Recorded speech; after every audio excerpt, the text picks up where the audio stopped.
right, Dirty Sports episode 777. That's a nice, Wow.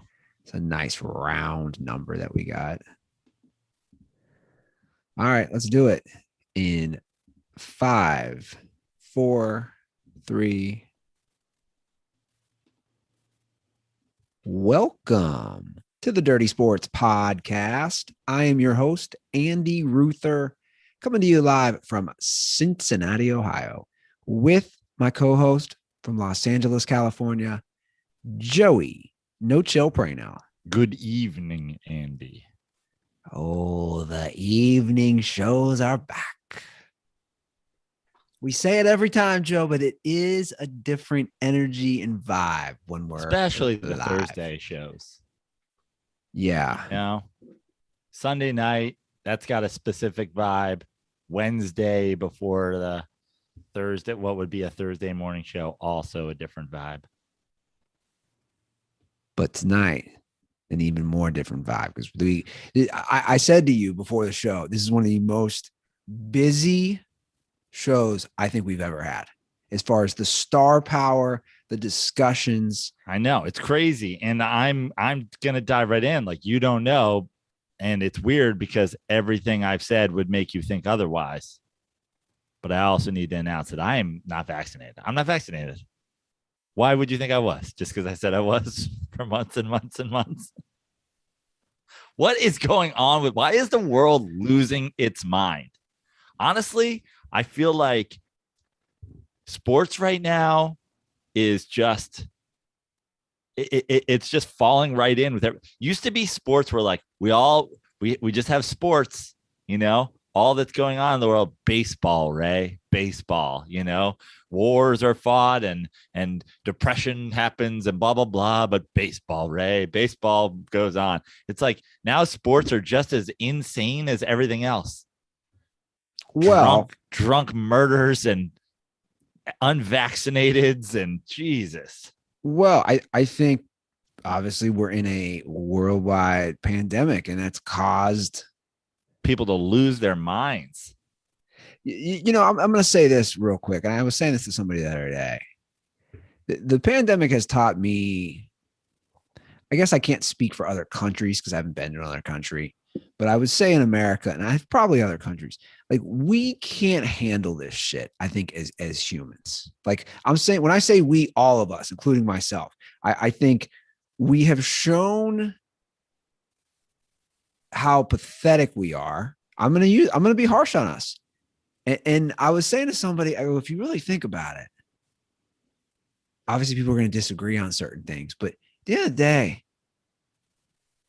when all this stuff happened and everything was shut down, like you had unlimited Netflix and Amazon and Hulu and Tiger King, and we still just came out of this crazier than ever. And dude, I do jokes about it, and I know there's a few dirtballs who have come to shows over the last 6 months or so, where everything's been back. It was like, I loved it. What did I do? I just take up golf and exercise a little bit more and hang out, and like I'm not one of those comedians who's just like, oh, I can't get on stage and talk about myself, I'm gonna die. Like it was just like, oh, what are you gonna do? I guess I just got it. You know, it's like a forced vacation almost. Yeah. Well, I feel like that's the way to approach all of this stuff too, that none of these guys are doing. It's just like, I know I'm a sheep that just like had to accept my fate or whatever, but it's just like, the world is full of like stresses. You don't have to create them for yourself. Yeah, I think the Aaron Rodgers first of all, the Aaron Rodgers situation is shock. It's shocking to me, to be honest. I don't want to be dramatic, but it is. Like, I didn't know. I was gone all day. I came home. I was sitting in the toilet. I'm on Twitter. I texted you. I'm like, what? What is happening? Yeah. Aaron Rodgers has COVID and he basically lied that he got vaccinated. I think that's obviously the biggest thing. It's like, yes, you can get COVID if you're vaccinated.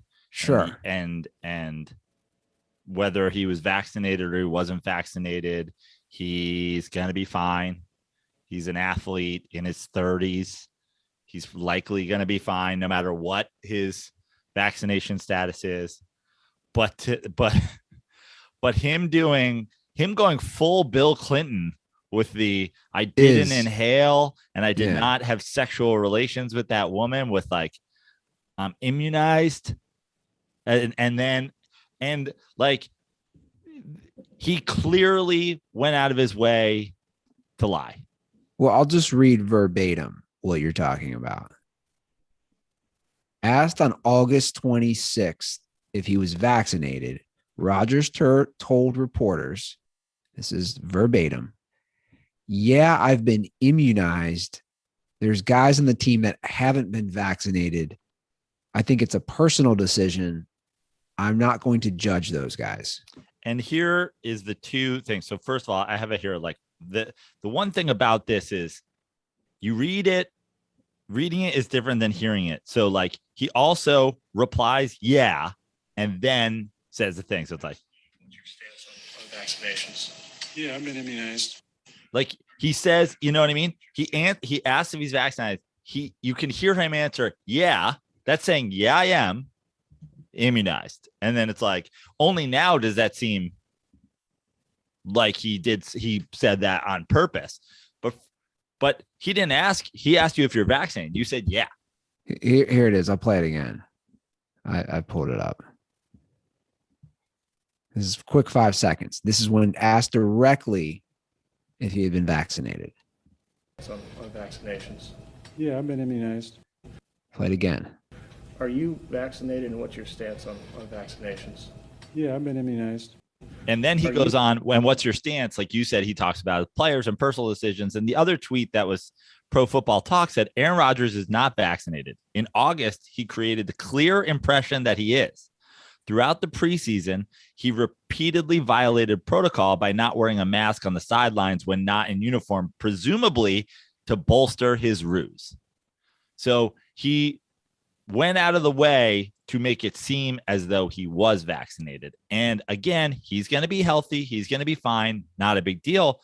But he can't just get two negative COVID tests and play this weekend like he could have if he were vaccinated. Now, we can argue whether or not these rules make sense and blah, blah, blah, blah, blah. And listen, I think fucking Kirk Cousins, like not getting vaccinated so he can like his dad can steal money from a church, like to get people who believe in the bearded cloud man in the sky, and Carson Wentz, who, doesn't want to get vaccinated because he thinks it's going to scare the deer that he hunts or whatever. And Kyrie Irving not wanting to get vaccinated because they put small particles of fucking moon dust in there and whatever. That's fine. But those guys also owned it for the dumbest fucking reasons, but they owned it. And I have said before, I don't hate Kyrie Irving not getting vaccinated for the reason that he has said, as opposed to, again, when we listen to Jonathan Isaac, who was like, well, I haven't done my research. Well, great. You're an NBA player, not a scientist. But Kyrie Irving just being like, I don't think you should force me to. Okay, you're earning it.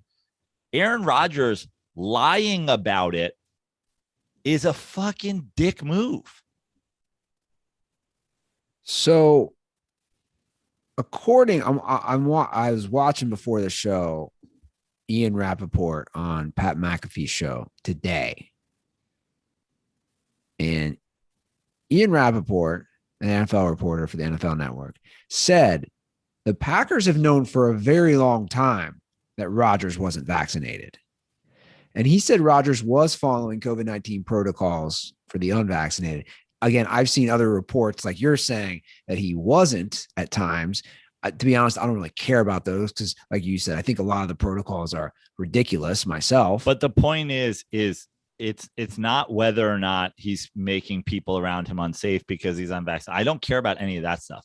What I care about is if you aren't vaccinated and act like you are, then exactly what you're doing, and you're being too cowardly to own it, that you're being too much of a coward to get on TV and say, no, I'm not vaccinated.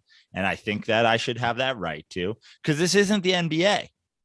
You don't have to, he doesn't have to be vaccinated, and he doesn't have to be vaccinated to play in a game, and he doesn't have to be whatever. There are guys who aren't, but like, own it. Yeah. Well, it's obvious. Aaron Rodgers didn't want to deal with all the blowback of not getting vaccinated. That's obvious. And honestly, it's when thinking you're smarter than everyone goes wrong, because he thought he could pull the wool over everybody's eyes and just pretend he was and not have to deal with it until he got COVID.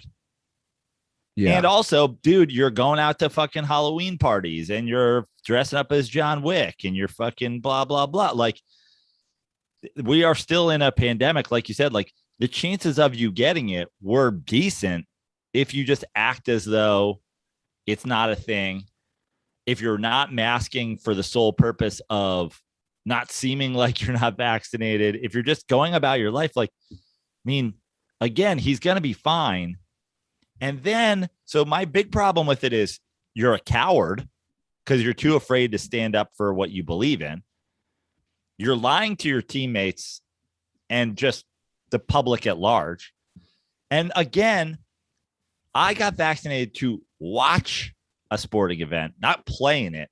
I just still believe, with all that we know about it, knowing with almost 100% certainty that absolutely nothing is going to go wrong should you get vaccinated, that not doing it just for the sake of your teammates and for the sake of winning a Super Bowl makes you a selfish asshole. I did not get vaccinated because I was worried about getting sick, and I did not get vaccinated because I was worried about getting anybody else sick. I got vaccinated for a completely selfish reason of, I don't want to have to deal with not being vaccinated to do all this shit. And I've talked to smart people who tell me there's honestly absolutely no chance of anything affecting me negatively if I get it.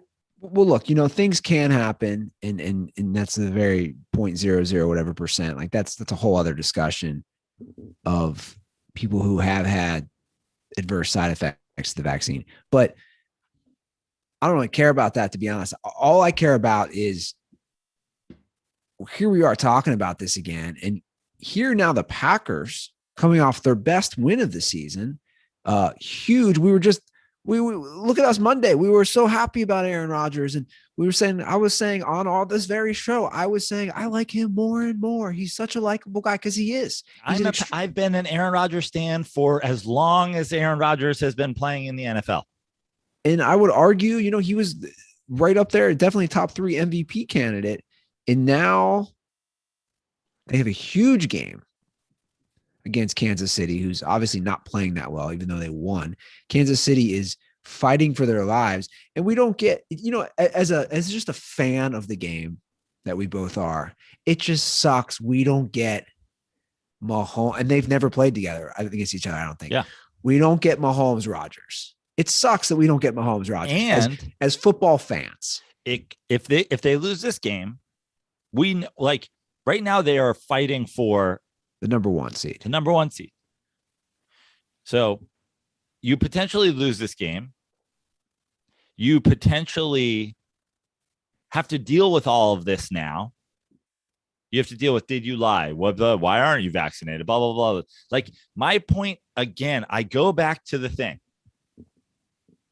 I appreciate Kyrie Irving being like, I'm not fucking doing it. And if it means I can't play, then I can't play.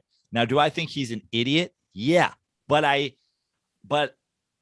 he is owning his idiocy, and he is willing to pay the consequences for it.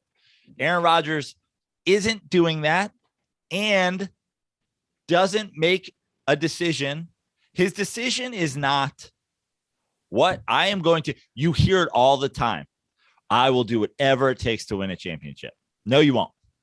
No, you won't. The end. No, you won't. Get vaccinated. It helps you win a championship. No, you won't. If I was in the NFL and they said to me, There's a minor chance of a side effect. But if you get COVID, you could probably play the same week if you're vaccinated.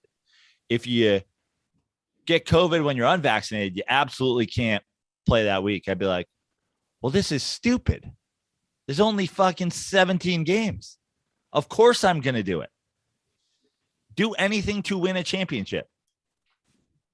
So the protocol for the NFL, that unvaccinated players, such as himself, have to go into isolation for 10 days. Right. Otherwise, it's 2 negative COVID tests and you're immediately available to play again. And by being unvaccinated, now other people have had close contact with an unvaccinated player. I'm shocked, dude. All these rules are stupid. That's fine. But there's a million stupid rules in the NFL. Yeah, I really am shocked. I'm just shocked that, I mean. What do you mean I can't taunt people? It's my personal freedom to taunt people.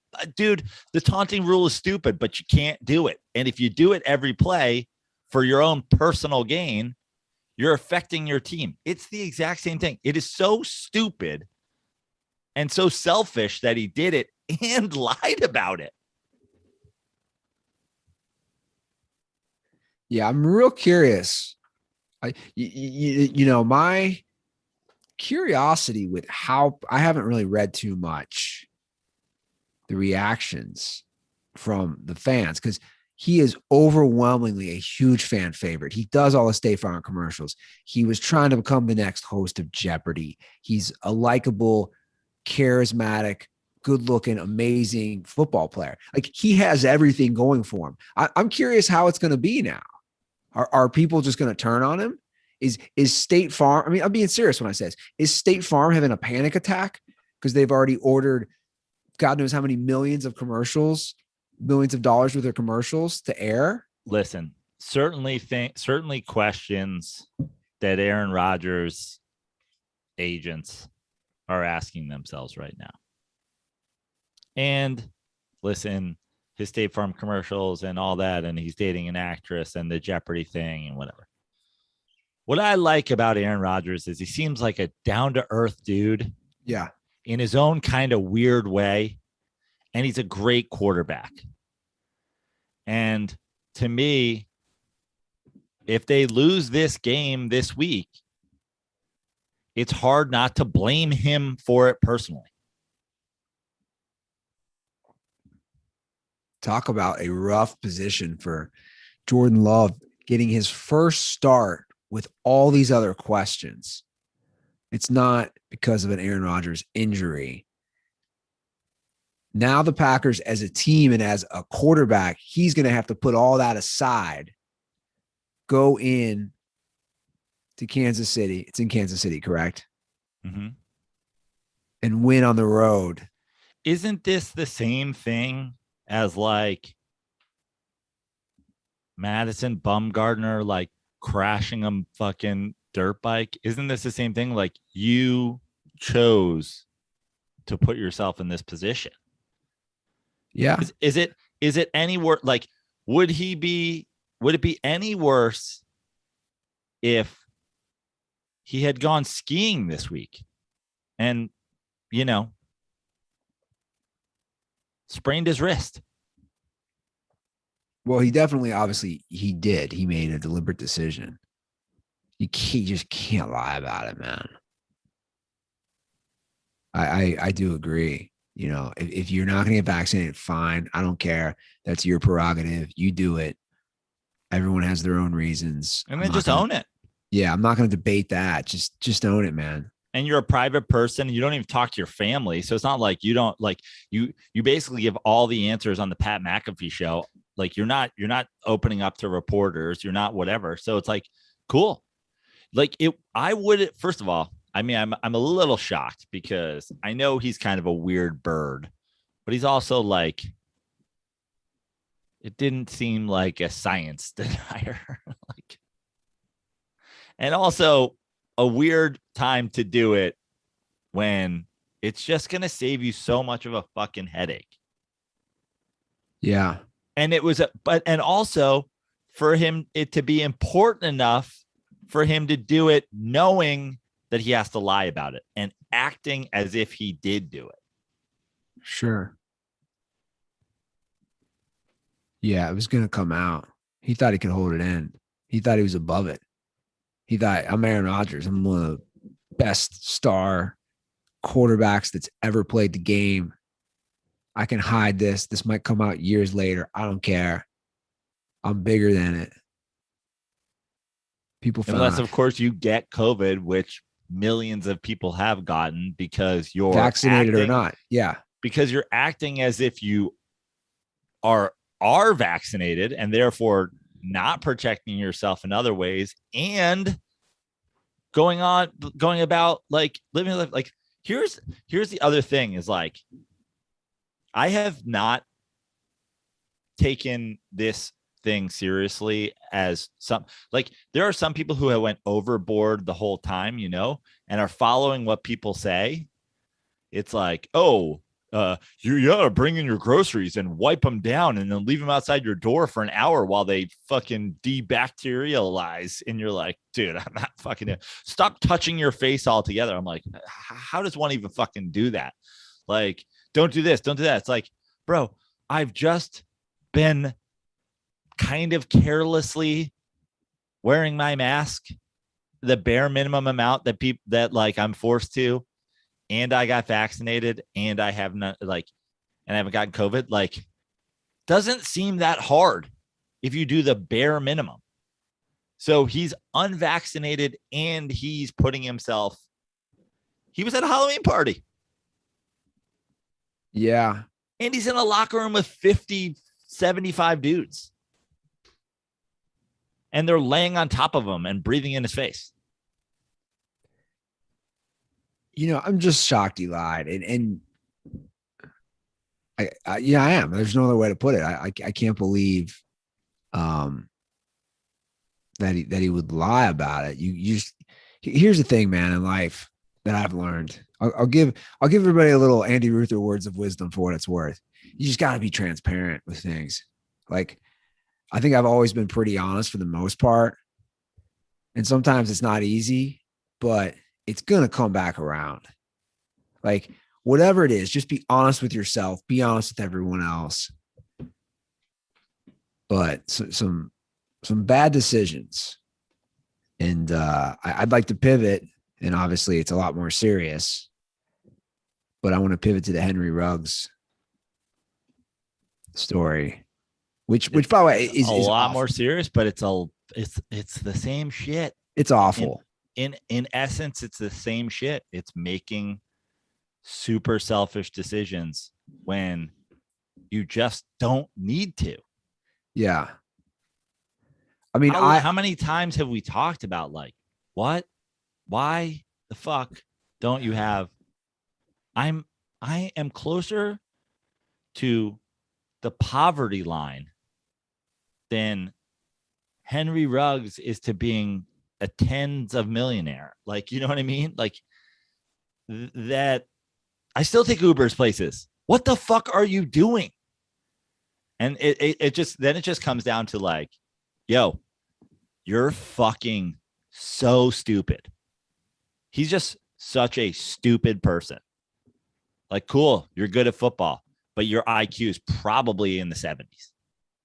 Well, you're look, fucking dumb. He made a really bad choice, an awful choice. Which part? The drinking, the driving 150 miles an hour? The driving at all? It's really sad. I'm going to be serious. Obviously, this is a serious subject. It's really awful all the way around that someone died, and the thought of someone dying, that woman burned to death. I don't know if you know that. Yeah. Her name's Tina Tintor, Tina Tintor. I don't know how it's pronounced, so my apologies on that. She burned to death with her dog. It's awful. I mean, it is absolutely awful.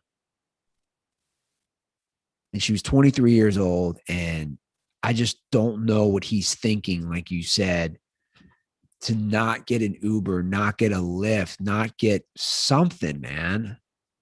Not drive the speed limit. 156 miles per hour. Look, have I made really bad decisions, especially when I was his age? I did. I was fucking reckless. I was an idiot. I made bad decisions. Have I driven drunk? Yes. I've said that before. I don't do it. I'm dead serious. Don't do it. Have I done it? Have I made mistakes? Yeah. But also, again, I'm not sitting here trying to cast stones, but I also did all that stuff before Uber and Lyft existed. I shouldn't have done it then. I still shouldn't have done it. But guys, in 2021, with Uber and Lyft, when you're a millionaire, what are we thinking? When there is somebody on your fucking team's job. There is somebody, I guarantee you, employed by the Raiders who he can call to fucking pick him up, who will also bring a dude to drive his car home, and will bring a girl with them to suck his dick in the back seat while he gets a ride home. Yeah. And is going to bring him fucking in and out. Bro, you don't have to figure out how to get your fucking Corvette home after you had one too many. You're double the legal limit 2 hours after you get into an accident. You're driving 156 miles an hour. You're an asshole. You're a murderer. He's a murderer. There's no other way around. He's a murderer. He's a killer. You killed somebody. And obviously he's going to have to live with that for the rest of his life. Look, people make bad decisions. I have made countless throughout my life, especially doing things under the influence of alcohol. We all know that. I got a bad history. There's a reason I don't drink anymore, because I used to be reckless. But geez, man, you got in a car when you had access, like you're saying, to every possibility. And I've said this before on the show, and I'll say it again. I don't understand the notion of wanting to drive. I don't want to drive sober. We've talked about this. If I had somebody who could drive me around all the time, I don't want to drive dead sober. Be my driver. Cart me around the city. Let alone I'm under the influence of anything. I don't understand that rationale. You want to feel invincible? You're in Las Vegas? Dude, get a car, pop your head out like you're in a movie or some shit, and you be screaming at the top of your lungs out through the sunroof or whatever. You don't have to drive. The strip clubs in Vegas will send a car for you. I just don't get it. And I mean, again, the thought of someone, that's a real tough pill to swallow. The thought of someone not only dying, which is awful, burning to death. I honestly can't think of a worse way to die. And the sad part is, I bet he doesn't serve that much jail time. Who knows? Maybe I'm wrong, but I mean, I don't know if you read it. The judge today said he's never seen, in all his years, he's never seen like a case where somebody was driving that fast. 156 miles an hour. Oh boy. So the Raiders are gonna win again this weekend and fucking like. I know David Carr sent a ridiculous tweet about it. Did he? Did you see? Like he said, when the Raiders like win the Super Bowl or whatever, not only is Derek Carr be MVP, he might be the most valuable player ever. No, he did not. Yeah, he did. Tweeted it and deleted it. Oh my God. Talk about stupid. I'm telling you, the world has lost its collective mind. He said, when the Raiders make the Super Bowl this year, he tweeted this yesterday, I will argue successfully, I might add, that not only is Derek Carr the MVP, I will make the case that there has never been a more valuable player. Jesus Christ, how dumb are people? dude. And also you don't probably don't watch as much as me. I watch a lot of NFL Network. He's one of the main analysts and commentators on the NFL. Like, dude, you're on TV. He was. Was he fired? I don't know. You're on TV every fucking day.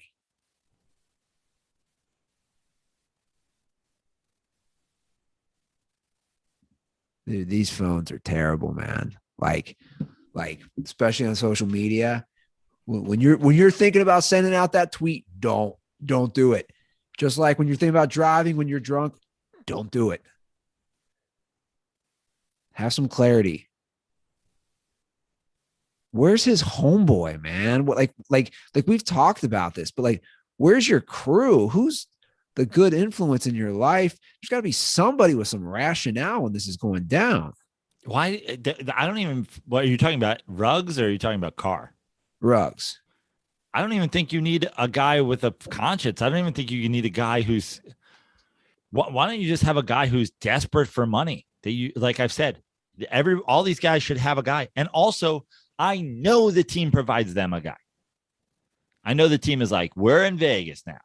No one fucking drinks and drives. No one does this. No one do that. If you need a call, you call Tom. Tom's cleans your fucking jock straps. We also give him a $5,000 bonus every time he picks you guys up from one of the fucking clubs, so you don't drink and drive home. There's 100% a guy.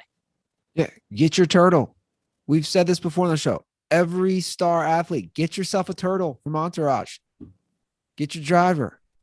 One of your homeboys, back from the day, back from your hometown. I would love to have a turtle, man. I would love to be rich enough to have a turtle. Dude, my turtle moved back to Cincinnati.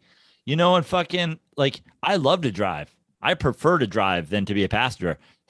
Since you've been sober, have we ever gone anywhere that I've driven? No. Why would I? Yeah. You're sober. You had me. You're fucking sober. Yeah. I mean, even before you got the new fucking car, I mean, we used to ride around in your shit box. No air conditioning, cracked mirror. Hey, hold on. Body in the back seat. Show a little respect for the old Corolla. The old Corolla was a death trap. Forgot the AC was out on that thing too. Oh. Clicking sounds, rats living in the vents. But I'm like, yo, it's either that or I drink and drive. What do you think? Where do you think the old I donated that to charity. I got $500 in charitable donation for that. I wonder who has my old Corolla. It's probably been stripped for parts. Yeah. Couldn't even start it. What were some of the wilder nights we had, me driving when you were lit in that thing? Luckily, I don't remember, and I don't have to because fucking I had you to drive. Dude, I got Del Taco in that thing once. By the way, here's the best part is I would be sober and we would be making those decisions. Right. Like I wasn't your sober, hey man, I don't think we should get that food late night. I was like, fuck yeah, let's crush some Taco Bell late at night. I'm dead sober, you're drunk, but I'm game. I had Del Taco lettuce like stuck between the console and the seat for like way too long one time. Like the shredded lettuce. I treated that car like shit. That car. It's insane that these guys do this shit. Yeah. I mean, he ruined his life. Obviously he killed somebody. Yeah. But I'm saying like 2 days ago, he was a millionaire football player on the number one fucking seed in the AFC. Today, he's a murderer. Yeah. Well, should we talk about the last big NFL story? Sure. Odell Beckham Jr. Your boy. Is he still your boy? I mean, he's the Odell thing. You're an Odell Beckham Jr. defender always. Well, first of all, I'm an Odell Beckham Jr. fan. Sure. And then I've defended certain things. then there's other things that are not defensible. This latest turn is a very weird thing, but then also this is I feel like both sides are wrong situation. The trade deadline was yesterday. How do you have him removed? Like, why didn't you just fucking trade him then? Sure. He obviously, there's this thing his dad's putting out, whatever. And listen, I think that there's ways to handle that issue that he has, which is like he is being missed and he is open and not getting the ball thrown to him. And there is this whole thing, but like, there's no way his dad cut that. His dad's not a video editor. Well, his dad did. That's a YouTube video. Okay. Just so everybody knows that his dad, that 11-minute video that his dad posted on Instagram was somebody else's cut, has been on YouTube for like a week. Right. Okay. So I watched the YouTube video. As of yesterday, I had like 100,000 hits or something. I watched it. And to be honest, it's 11 minutes and I think it's 4 or 5 games. I think he's open at times. And then at times I want to say, dude, they do a lot where Baker Mayfield's scrambling. And I'm like, do you know how hard it is to throw when you're scrambling and you have a 275-pound guy who runs a 4.5, 4.6 trying to decapitate you? You know what I'm saying? Like the context I feel is lost in the video. And then listen, there's also the ones where he just play and misses him and whatever. Yes. And look, again, like I defended Odell when he was a Giant, it's like he's not more of a diva than 85% of the wide receivers in the fucking league, with like the throwing your hands up when a guy misses you or demanding a flag on every single time a defender touches you. It's like that is, essentially what these guys are these days. They all like Keyshawn Johnson was this like give me the damn ball, and now every single receiver that comes into the league is a version of that with like very, very few exceptions. And those guys are the exceptions to the rule as opposed to being the rule. But like, there's a whole other thing is like, you already did this. My thing where I obviously was not defending him was like when he tried to blame Eli Manning in New York. It's like, bro, trust me, it's not his fucking fault. And now you got yourself in a situation where you get moved to Cleveland because of that. And now you're going after the other dude. It's like, what do you want? So they're not talking right now. Baker Mayfield said today, he's not talking. He has not heard from Odell Beckham Jr. Odell Beckham Jr. was sent home from practice. It's a mess. He's clearly done with the Browns. Like you said, I don't know how he's not traded yesterday. That's the thing. If he's not, did he get sent home because they didn't trade him? Did he demand a trade and they were like, nah, and now he's pissed off? I think he's sent home from the video that his dad posted on Instagram. Well, that's, you can't choose your family. You can't. First of all, can the families just back off?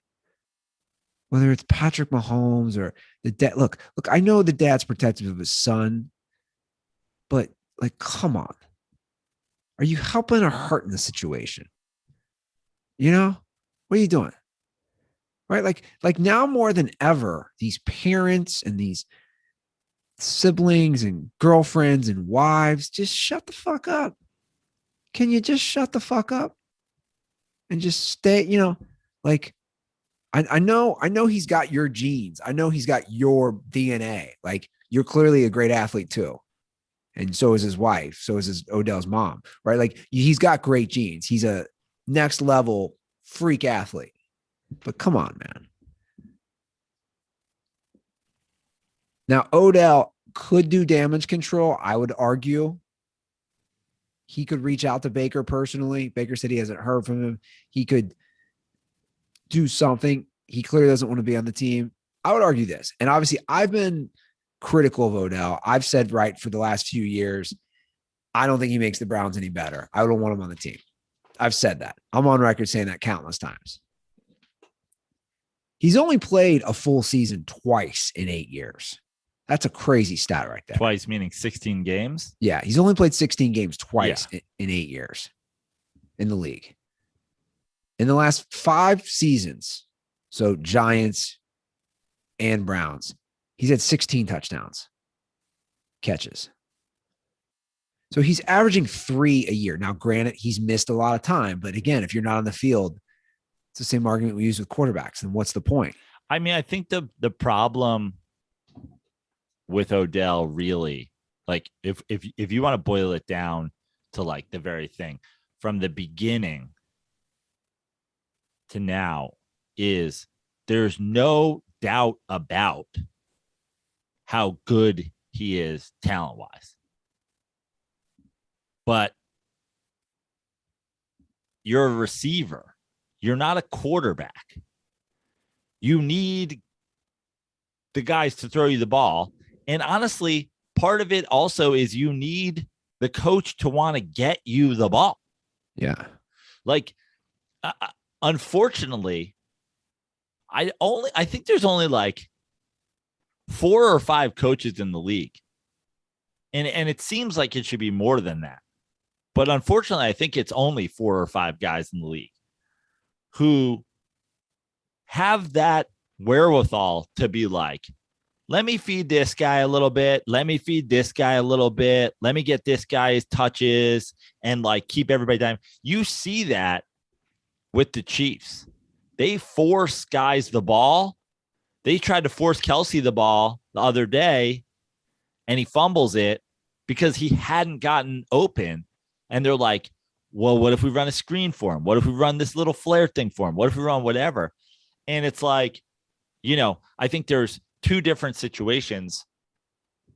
Odell with the Giants is, dude, you're a high draft pick because this is a disastrous organization at the moment. Then you go to the Browns that are on the up and up, and they're just treating him as if he's like one of their receivers, which you have to do. But also, it seems like he's going, you have to find me a way. You have to find a way to get me the ball. And they're not. And I think his problem is he knows how talented he is. But dude, you have to find a way to motivate your coach and your quarterback to want to get you the ball because you want it. That's better than just being like, hey, dad, here's a video that somebody put out. You should repost this on your Instagram. Yeah. Well, I think there's a lot of, I'm totally, I have nothing behind this. I'm totally assuming here, I'm projecting. I think there's a lot of jealousy with Baker and Odell because I would argue Odell was the hot girl. He was.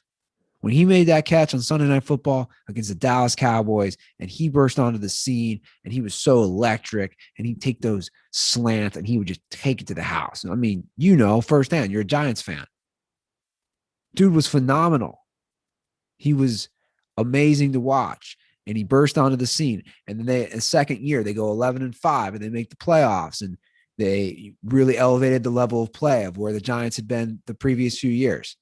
Now, obviously, the boat picture happened, and they've had the worst record in football, which is crazy since then. But look at Baker right now. Baker's in all the hit commercials.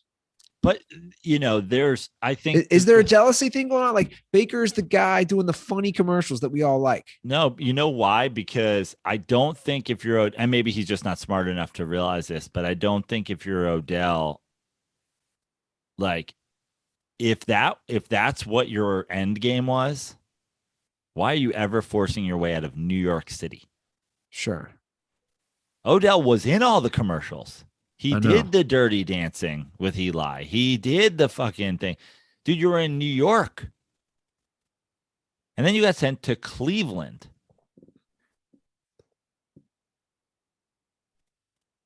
By the way, I keep debating this with my buddy.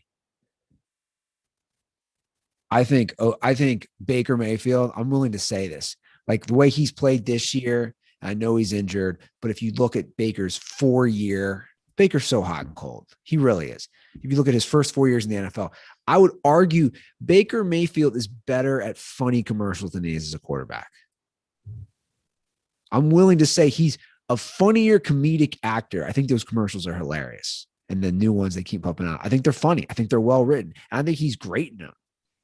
I think he's better in those commercials than he is as an NFL quarterback. I mean, here's the problem is he's still, he's not the 25th best comedic actor in the world. Oh, you're saying if he's the 25th best quarterback. He's probably the 25th best human being on earth at playing quarterback, right now. I'm saying those commercials make me laugh. The level of those commercials is better than the level of his. You're saying his success rate at comedy is better than his success rate in the NFL. There you go. Yeah. They're funny fucking commercials. But I don't know where I stand with him. I don't think the Browns know where they stand with him. This is year 4. Well, I think that the thing with the Browns is that he's got to make the leap, and he hasn't made the leap. He's shown moments of leaping, but he never has. And here's the thing. I am an Odell. I don't want to say defender, because there's some of his actions that I won't defend and other of his actions that I will defend. But I think part of it is, bro, that is the question mark with Baker, is when does the leap come? And I would argue that you have this talented guy. He can help. Yeah. Why isn't Baker and Odell, Peyton and Marvin Harrison, and Aaron Rodgers and Devontae Adams? We talked last week about Aaron Rodgers, and if anybody can get it going with no receivers, Aaron Rodgers can probably do it, and we think he's going to cover. But here's the other thing, and that's true, and we were correct. He feeds Devontae Adams the ball almost too much. Well, they got Jarvis Landry. You got 2 alphas. You got 2 dogs out there, wide receiver. But you're right. Other teams make it work. Right. And the fact that Aaron Rodgers has won is why he didn't show up for the offseason. Yeah. I mean, it's amazing that the Bucks make it work.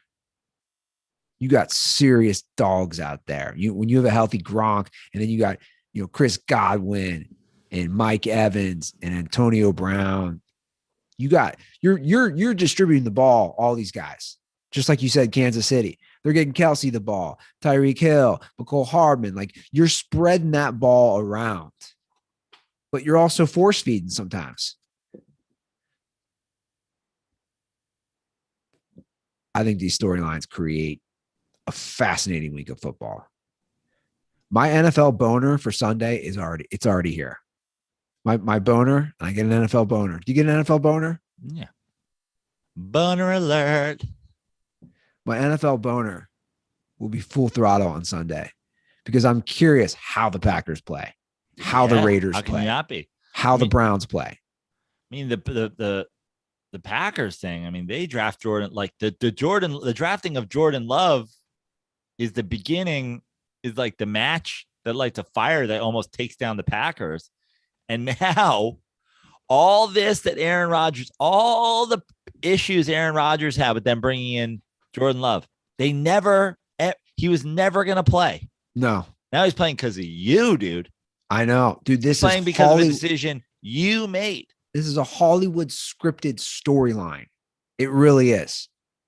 That Rodgers is not playing. The guy they drafted to succeed him, that's caused all the problems, is playing because you chose not to get vaccinated. I hope Jordan Love throws for 600 yards and 25 touchdowns in one game. And I hope that Aaron Rodgers is united with Odell Beckham next year in Odell Beckham's return to New York. Give me Rodgers and OBJ. Well, Sunday is going to be a great day to watch football. And it will be a great day to hang out with your friends and have some cold Miller Lights, Joe Prano. It's the best day. Miller Lite and Sunday really do go together, don't they? Andy, I will be in sunny Florida Oh, on Sunday. that's right. I arrive, I think, to Fort Myers Airport at 10:13 a.m., which would be just after kickoff here on the West Coast. But I'll be there. I'm going to head to a bar where I can get a cold Miller Lite in the warm Florida sun while I watch some football. I can't wait. Yeah. The two things I know about Joe Prano since I've met him, guys. I met him back in 2011. I think it's been about 10 years, 10 and a half years. He keeps things very simple. Very simple. Football. Miller. I try. You do football and Miller Lite. No games, no gimmicks. Just a great beer for a great sport. Right? That's all you're doing. That's it. Just don't overthink it. yeah. Miller Lite, great taste, 96 calories. That's it, guys. So go to MillerLite.com/dirty sports to find delivery options near you. Or you can pick up some Miller Lite pretty much anywhere they sell beer. It's Miller time. Celebrate responsibly. Miller Brewing Company, Milwaukee, Wisconsin, 96 calories and 3.2 carbs per 12 ounces. So a World Series happened.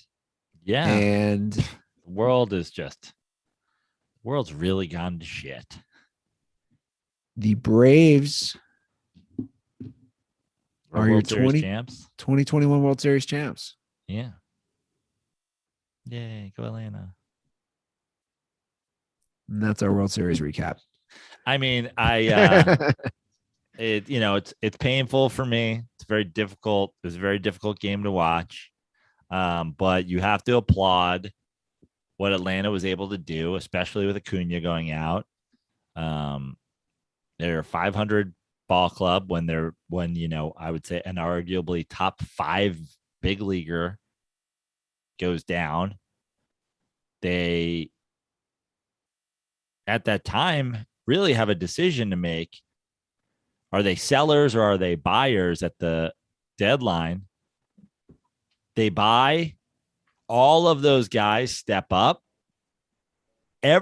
Essentially Fried pitches great last night, but in terms of hitters, all of the guys who have huge moments are acquisitions. The Jocks and the Solers and the Rosarios and the Duvals. I mean, Freddie Freeman obviously got his, but a remarkable number of guys that they get out of the bargain bin that lead them to a World Series.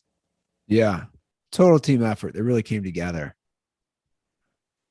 especially where they were just in August. I mean, it's devastating. The Mets lead the division for 109 games. Give it up to the Braves. The Braves go on and just and cruise essentially to a World Series. Devastating.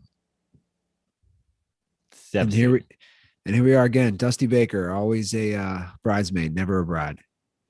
We did a dirty slides today. That'll be out tomorrow as well. Listen to that after you listen to this. And we talked about, Dusty Baker's potential deal with the devil where he didn't dot his I's and cross his T's because somehow he's managed his way to a 6-decade career in baseball, and he's always the guy that's on the team right before they figure it out.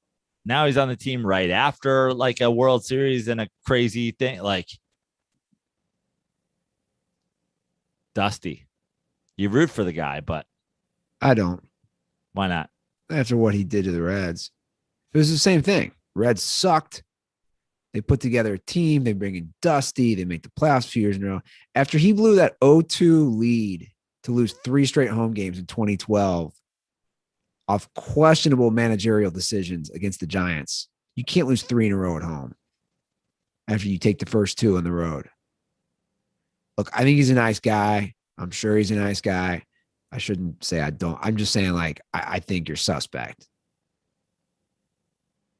Well, I think this day and age, it's almost like those are the only kind of managers there are, like suspect guys or like the analytics guys, because it seems like, I mean, Madden's out of the game, Bochy's out of the game. Like who else, like LaRusse is obviously back and is in a very weird aging, position, but like who are the great baseball men who are still like holding down teams and not just yes men for a computer? It almost seems like it's becoming more and more that sort of position. And here's the thing about Dusty. I don't think he mismanaged the World Series. I think they just got beat. Yeah, and that's fine.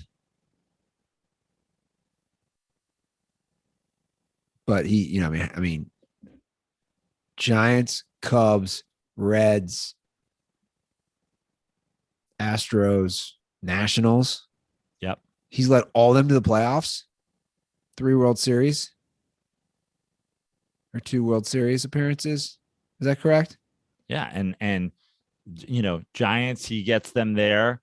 There's obviously a bigger break before they go on to win the World Series, but like he's with the Cubs, they go on to win it. He's with the Nationals right before they win it. Oh, I'm saying it's crazy. He just couldn't take him to the top. He's no Andy Ruther leading the 3rd grade boys basketball team, which I don't know if you've noticed. The trophy is back. It's back with me. I didn't notice that. How does that work exactly?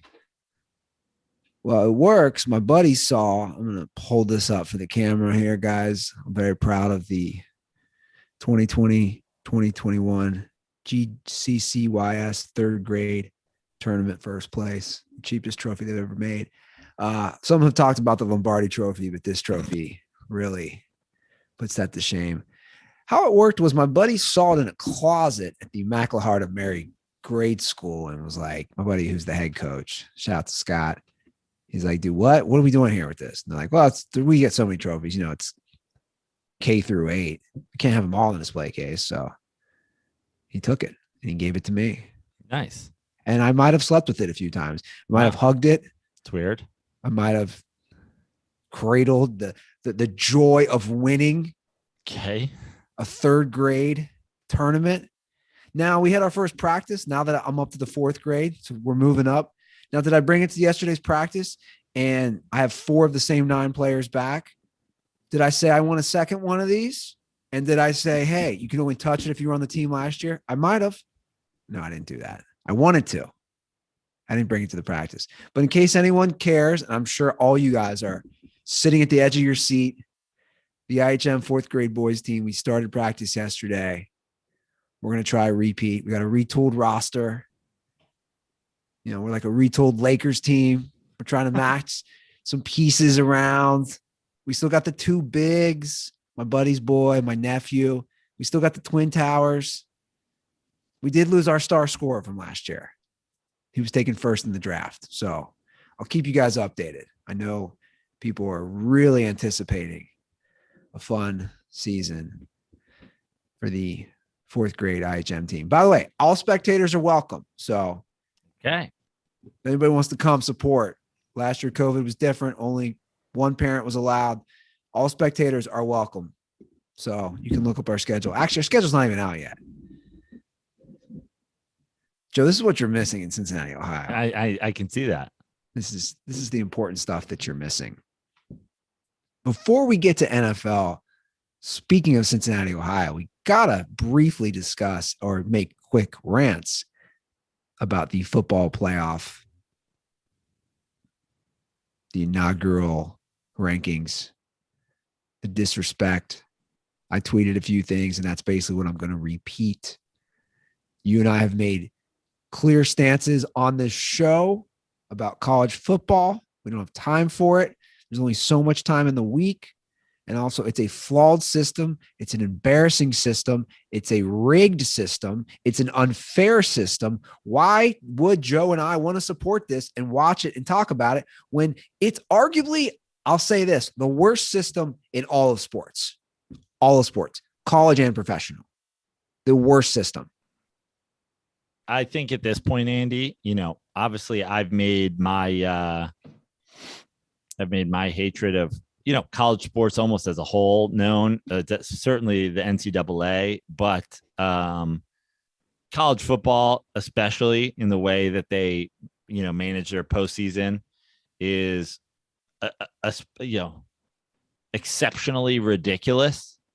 But at this point, I don't think you or I are changing anybody's mind. The people who love college football, I mean, you talk about the abused wives that are like Bengals fans and Lions fans and whatever, but like the people who have convinced themselves that college football is great and not broken, and this is the way it should be, and bowl games are how important it is for Tostitos to make money. Like the people who have convinced themselves that Tostitos needs to have the Fiesta Bowl, and the old white dudes who fucking run CarQuest need to make money on the CarQuest Bowl. Like the regular season has become now a thing that we only care about teams until they lose a game. Oh, it would devalue the regular season. The regular season has no value. None. I'm serious when I say I don't know a worse system. I do not know where 4 teams, and I tweeted this out and I'll repeat it to show you the difference between the NFL, which is king, and college football, which is complete and utter trash. The NFL has 7 teams make the playoffs, which is new. It was 6th from each league. So it was 12 since 1990, which 12 is a great number. Now it's up to 14.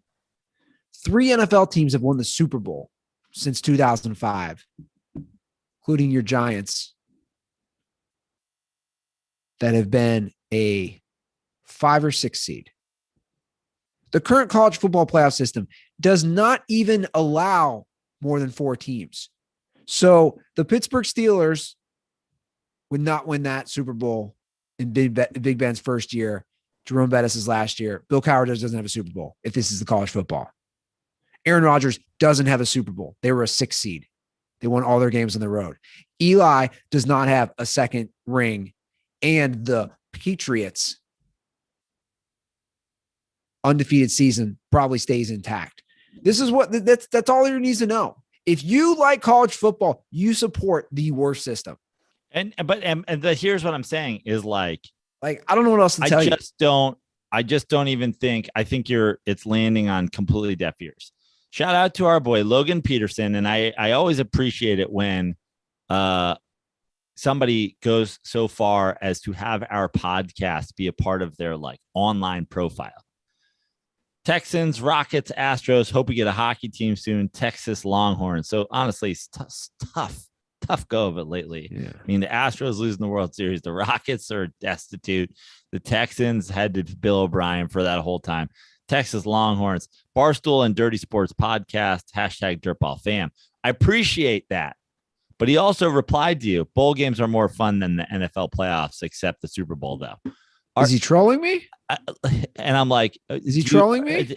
Did you have to get your phone from a doctor to tweet that at Andy? And was it in the 13 minutes a day they let you out of the white padded room? You're insane. Logan, I love you. He might be trolling me. I don't know. Is he trolling? He might be trolling me. If you're not trolling me, there's nothing better than NFL playoffs. Again, this system, the University of Cincinnati will go undefeated most likely.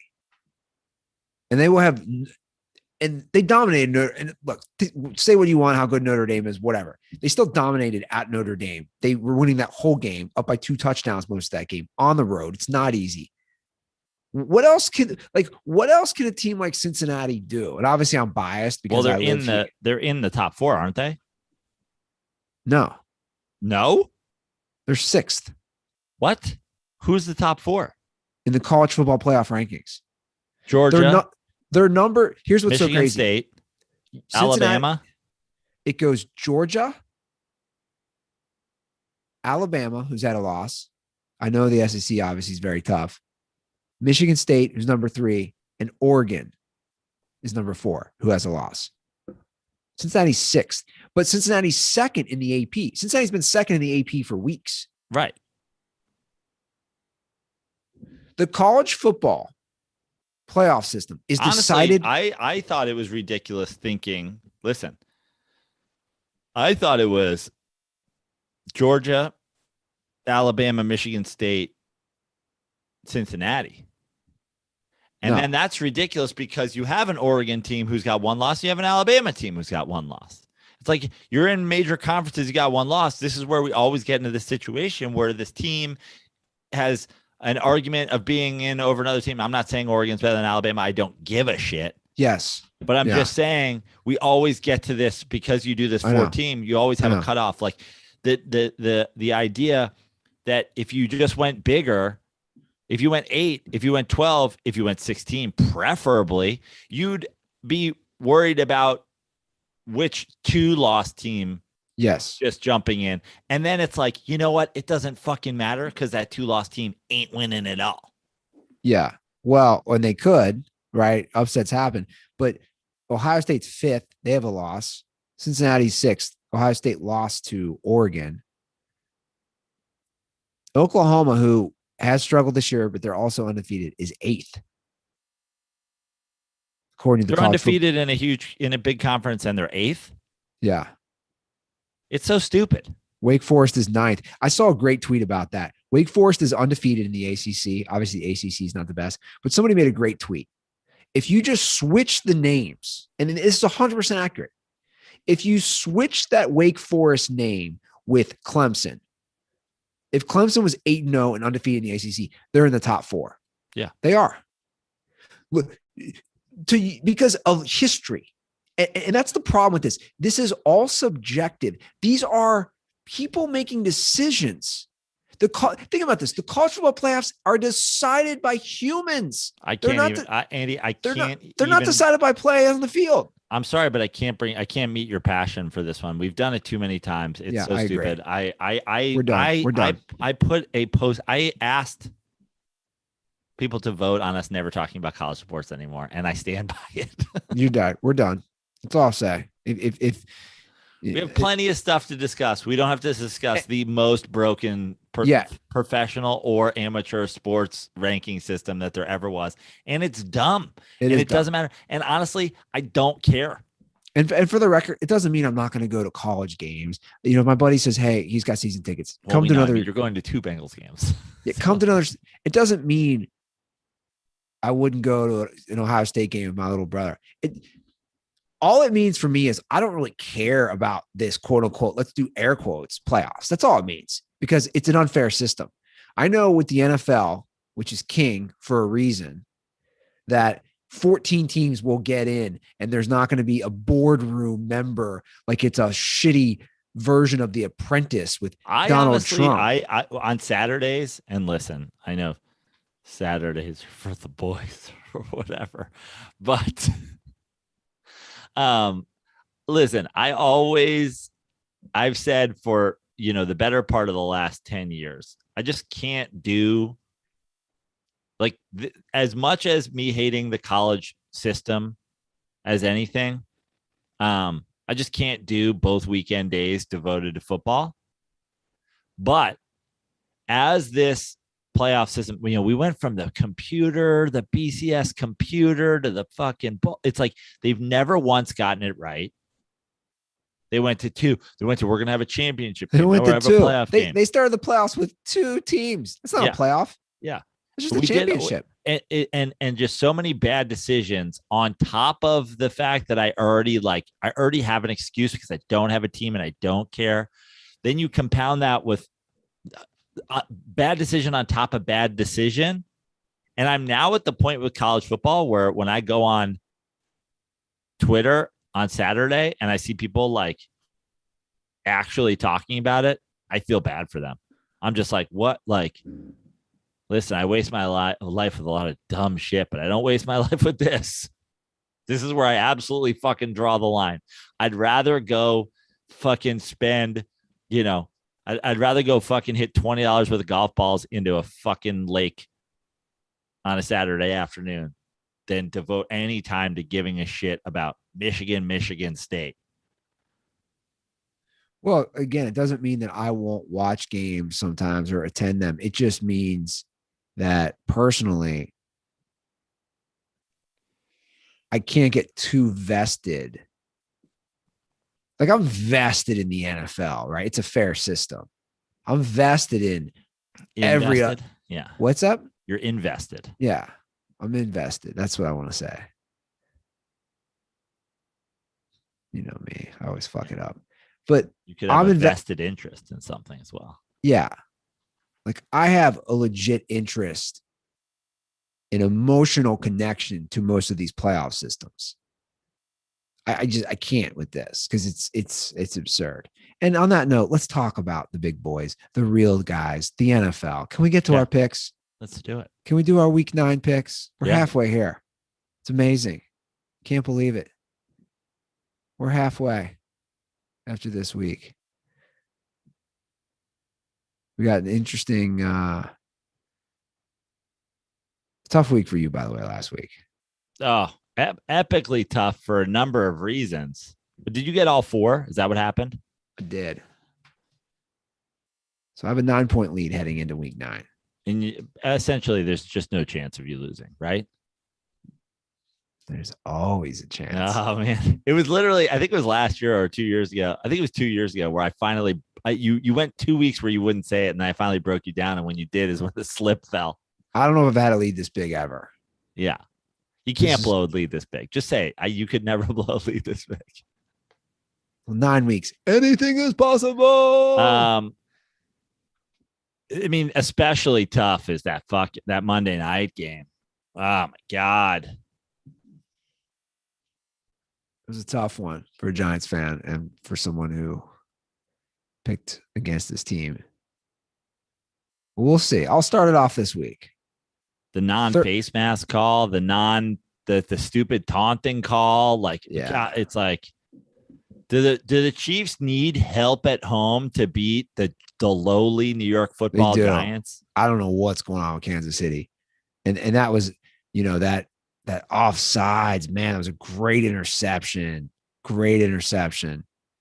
I've seen like insane Chiefs fans saying that he he knew he had a free play, which I just absolutely. No, he did not. He did Even not. Peyton Manning said that. Yeah. Which another great broadcast for the record. Now, do you know about the Manning cast curse? Have you seen this? No. Basically, every player that's appeared on the Manning cast has lost the next week they played. Kelsey, Stafford, Brady. Ooh. Well, somebody else, I forget now. So Josh Allen's on the chopping block. So Josh Allen's on it. Now Josh Allen gets to play old finger bang Urban Meyer. So I think this might be the week the Manning cast curse is broken. You know what? I'll give Urban Meyer this. I'm a big fan of finger banging. If anybody doesn't know, I'm a fan. I'm a fan of the term. I'm a fan of finger banging. I feel like finger banging is a lost art form, and Urban Meyer has brought finger banging back. So thank you. I'm bringing finger banging back. Yeah, it doesn't go well. Too many syllables. Doesn't really go well as Justin Timberlake's. It doesn't. I'm bringing banging back. Yeah. Right? Yeah. Anyway, a little finger bang action. Okay. Jets Colts is your first game of the week. And this spread, I have a lot of feelings. Short week, you got Mike White. Can he do it again? This is such a massive spread, 10.5 points. It's in Kansas. I'm sorry, not Kansas City. It's in Indy. I can see a big Jets letdown, but I don't care. 10.5 is too much for me. Carson Wentz is also turnover prone. Therefore, Jets, Jets. I'm with you. Too big. Not that I think the Jets win the game, but the idea that 10.5 I mean, they just beat the Bengals. They're on the road, but it's like it's inside. Yeah. And it's the fucking Colts. And yeah, I just don't see. I mean, I've been having a very good year pick wise. Last week was a devastating week for me. Some bad picks that week. You've been having a great year. Like, this isn't one of those years where we're like mired in terrible picks and like somebody's got to win. That, like, last week, the worst week I've had so far across the board. So now I'm questioning everything, as you do. But if you had asked me what the spread of this game was, I would have been like 7.5. So if I'm 3 points off, I just got to trust my fucking gut a little bit. Yeah. I think it's a big spread. All right. I'm glad you get to go first the next one. What is the next one? It's I don't know who I would take. Houston Texans at Miami Dolphins. Dolphins are 6.5 point favorites. The Texans are so bad. Yeah. Well, I'm going to take the Dolphins because it's a home game. And I think that they don't pull the trigger on a trade. They stick with their guy. I think that uncertainty is gone. And maybe they have not showed the confidence that they need to in Tua, but the distraction is over. The trade question is over. He's their guy. He has an opportunity to prove himself. I don't think he's good. And but that being said, the Texans are dog shit. So I'm gonna take the Dolphins to win and cover. Texans are terrible. One of the worst teams I've ever seen. With that being said, I'm gonna take them to cover the spread. Let's go. I'm gonna do a different pick there. Let's go. All right. Broncos travel to Big D. I think Dak is back. Everything I've read, he's playing. Broncos don't have Von Miller. They're 9.5 point underdogs. It's a big spread. I think it's a big spread for a reason. I think Dallas comes out firing on all cylinders. I'm going to take Dallas to win and cover. It's a tough one for me. It is a big spread, and then it's also is like, is there any rust whatsoever, or do we just get Dak freshly back? I mean, also, I'm gonna go with the Cowboys with you, and I'm gonna do it for one reason and one reason only. Actually, no, we'll do it 2 reasons. One reason is I think you got to have confidence coming off a win when you don't have your quarterback. And then the other reason is it seems as though sports gods may hate me right now. I mean, the Atlanta Braves just won the fucking World Series, and the Mets have all the money in the world and no one will work for them. And the Knicks have lost 2 straight, and the Giants lose. Like, it just seems like I'm surprised Henry Ruggs didn't kill Eli Manning with a car. Like, it just seems like the sports gods hate me right now. Wow, too soon. I'm just going to assume that, you know, they're going to keep kicking me in the dick. So yeah, I'm going to go with the Cowboys. All right. Vikings travel to the Ravens, who are coming off a bye. The Ravens are 6 point favorites. You're up, Joe.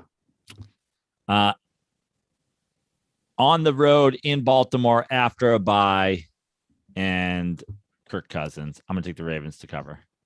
I'm going to disagree again. Let's go. 1 o'clock game. This is Cousins' time to shine. I think that ship has sailed.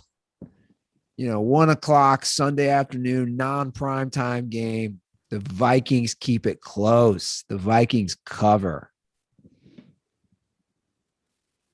All right. The Patriots travel to the Panthers, where the Patriots are 3.5 point favorites coming off that huge win in Los Angeles. Almost said San Diego.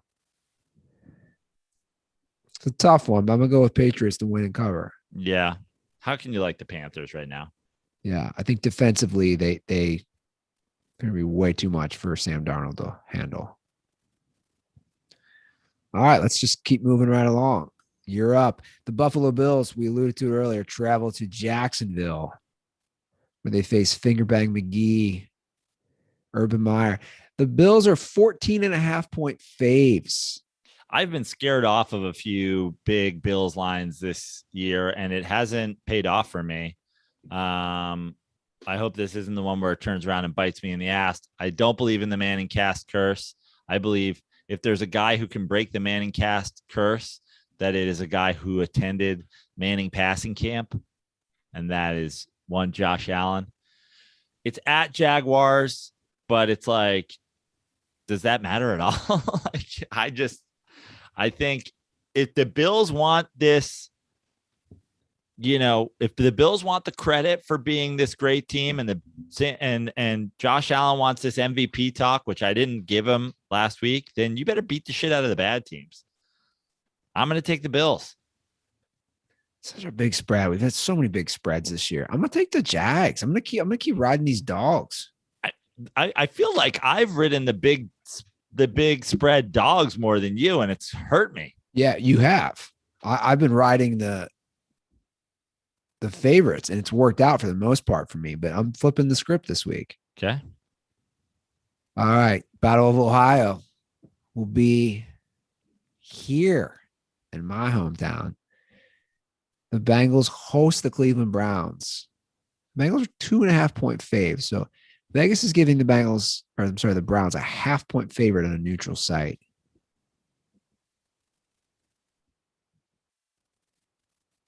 All this going on with Odell Beckham Jr., Baker Mayfield.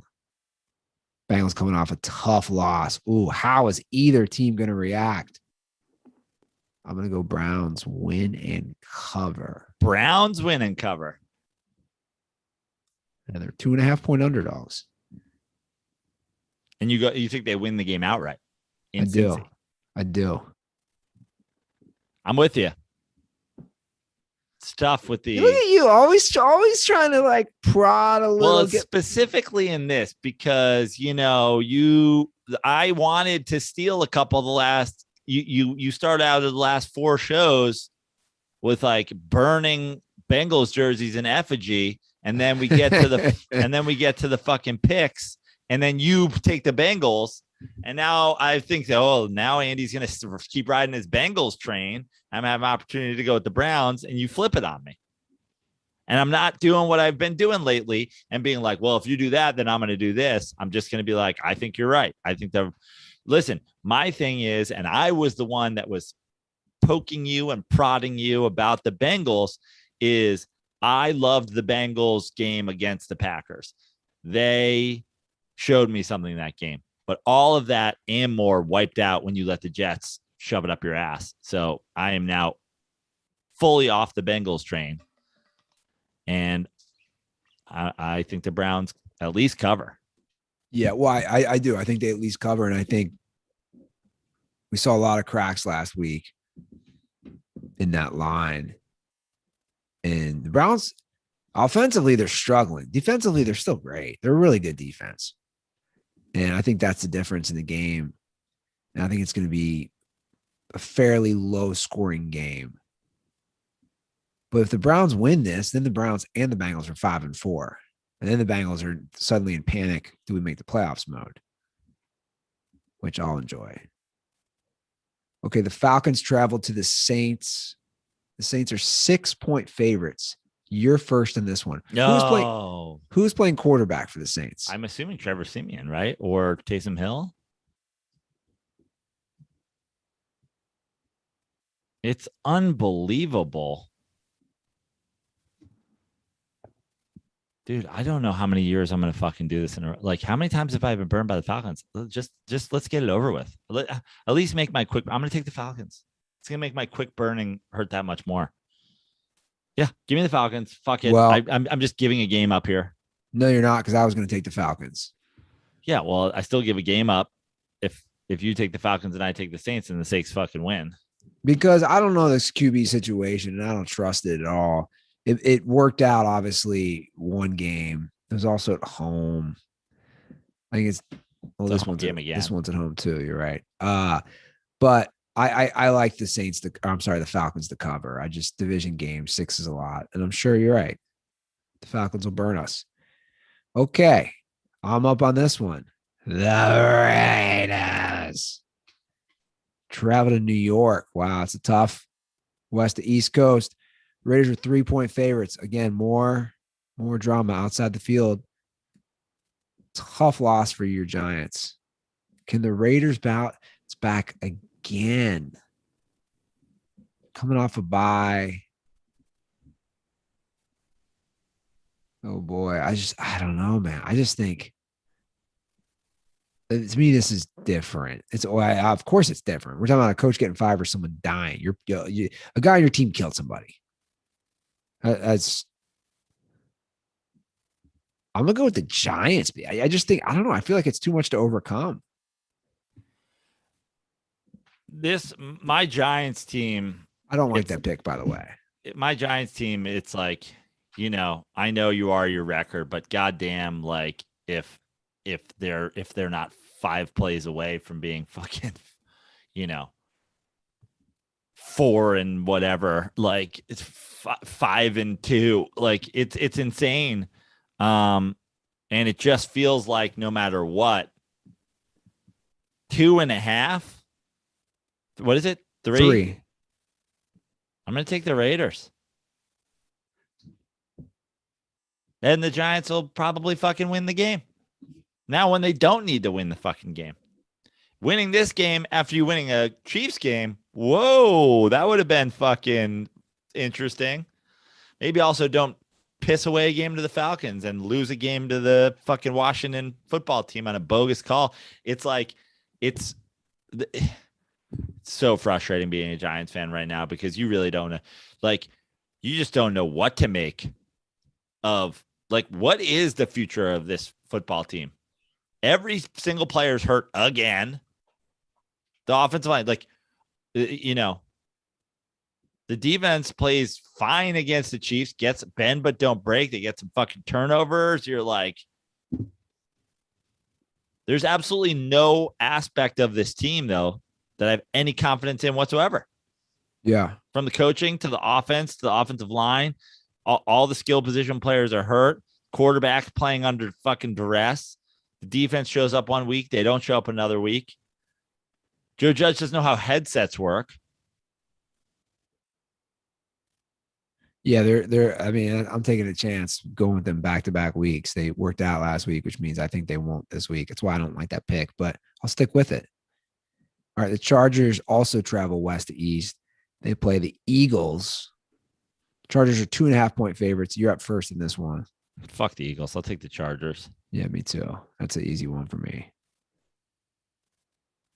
All right, the Packers-Chiefs game. Big one in Arrowhead. Jordan Love, first start as an NFL quarterback. He walks into this game as a 7.5-point underdog. Jesus Christ. I'm up first. This is just so, the Chiefs continue to get big spreads. Wait, what's the spread? 7.5 Chiefs. Oh, bro, I'm looking at my pick. I like what's going on in my pick. Like I have the fucking Chiefs at -1.5 over here. I mean, I know now this is, but like 7.5.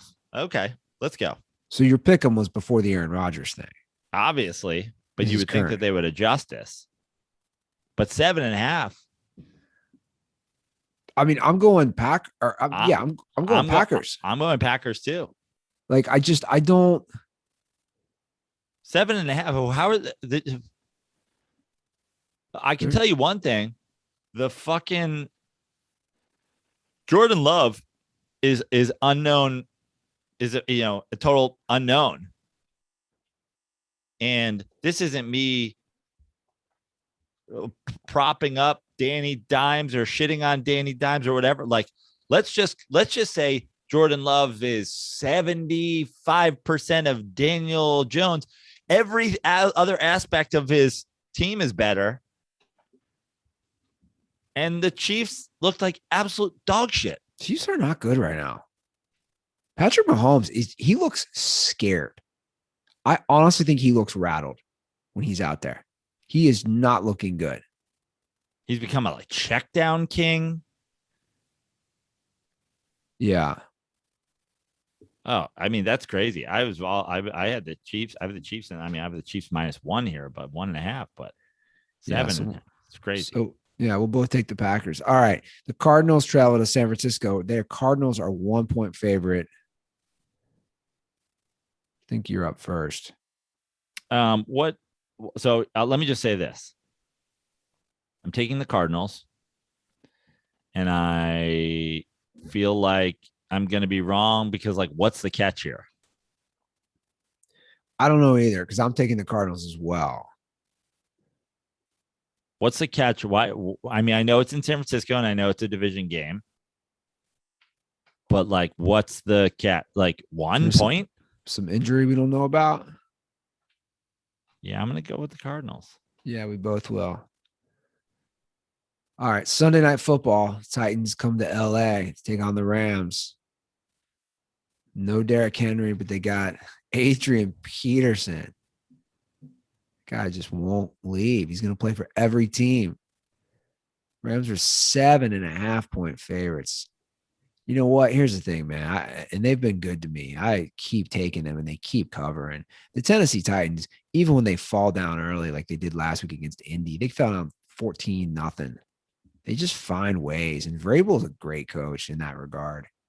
He always gets his team playing tough. They always fight to the end. And 7.5 is too much for me in a primetime game. I think he'll find ways to at least slow down the Rams offense enough to make it a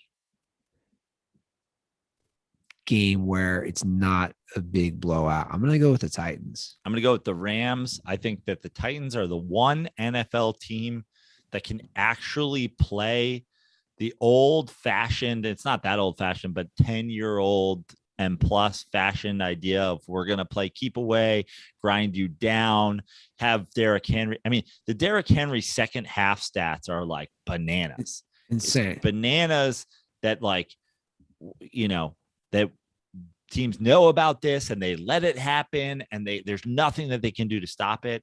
I just can't, like, I almost think the Titans without Derrick Henry in the second half are not going to be able to keep up. I'm not going to be able to keep the Rams off the field. I almost think this is a bigger fucking, guy being out this week than Aaron Rodgers for the Packers. Yeah, and you could be right. I think there's a lot of great. I think they're the one team that can still do it. Like, otherwise you can't really do this game. Like, you can't really play, hey, we're going to control the ball. Like, they're the one team that still has the guy who can do it. And Adrian Peterson is an all-time great. He's going to be in the Hall of Fame of beating his children, but also the NFL Hall of Fame. But I just don't, not off a scrap heap. All right. Well, we'll disagree on that pick. And your last pick, Monday Night Football. Well, two great offenses play against each other. I hate this game. The Bears at Steelers. Steelers are 6.5-point favorites. You're up. Yeah. I hate this. I hate this because I don't believe in the Steelers. I hate this because the Bears fuck me regularly. I am going to go here's what the thing is. 6.5 points in a game that maybe has 6.5 points scored seems like too much of a spread for me. So and therefore I go with the Bears. Yeah, that's my exact thought process. Neither of these offenses can score. Yet one is 6.5-point favorites. No, it's too much for me. I'll go with the Bears. All right. Those are week 9 picks. Do we have time for a couple calls? Sure. All right. These have been sitting in the queue. Let's get to some calls. There's obviously been a lot of calls about me and the Bengals, and some of these are new, some of these are a little older, but there's 2 calls I want to get to. That way I can explain myself. So these are calls directed towards me about my disdain for the Cincinnati Bengals.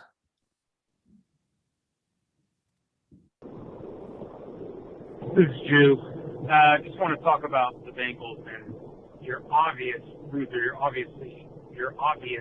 hatred. It's funny that everything you're talking about the Bengals is the exact same thing with the fucking Chargers, and yet you have season tickets to them. The only owner possibly worse in the NFL than the Bengals owner is the Chargers owner, who is so bad that his team literally has to move out of the city that they were in. They fucking never won anything, ever. They just hired a coach who was a D coordinator for 1 year. That's it. It's not like you're saying this proven track record of a coach. He was a linebackers coach before he just got hired. So all everything you're talking about, it's the team that you currently have the season tickets for. And you talk about Burrow, you need to prove something. This is his first full year. They were the number 5 pick last year, and now it's like if they don't win a playoff game, it's an all or nothing. No, progression is what you want to see. Me, as a Giants fan, since the boat trip, the worst record in the NFL is the New York Giants, worse than the Jaguars, worse than the Jets. The worst. Does that mean their owner's dog shit? They won 2 Super Bowls. Shit happens. I get it. The Bengals have sucked for so long. A lot of the NFL, if Eli Manning didn't request a trade, the Giants would have fucking sucked for how much longer? Just give in. I get it. You don't have to root for them. The Bengals are fucking good. They're a good story, and they're progressing. That's all you want to see.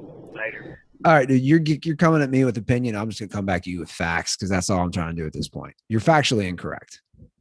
You're just factually incorrect. The Bengals have 0 playoff wins in the last 31 years. I had to look everything up. The Chargers have 7. Okay, so those aren't compared. 7 is greater than 0. I looked up every single team because I had to. Since Mike Brown took over for the Bengals, they have the fewest amount of playoff wins. The Chargers with 7 puts them at 20 out of 32 NFL teams. So they're not in the top, they're not in the middle, but they're also not the bottom 10.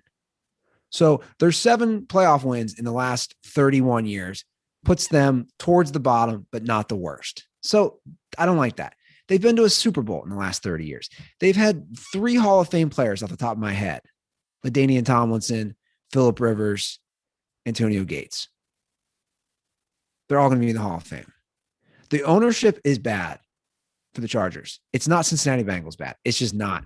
Dude, it's not. I would argue the one thing I understand that San Diego fans hate the Chargers because they left, and I also understand, and I've been critical of this a million times, especially when we start talking about the politics in sports and all that stuff, because again, these billionaire owners refuse to pay for their own stadiums.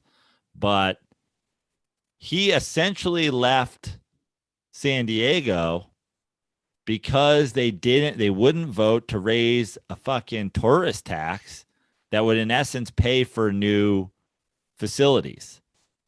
So now he comes and brings the team to a world-class, state-of-the-art, one-of-a-kind facility in Los Angeles. They also have a pretty solid, training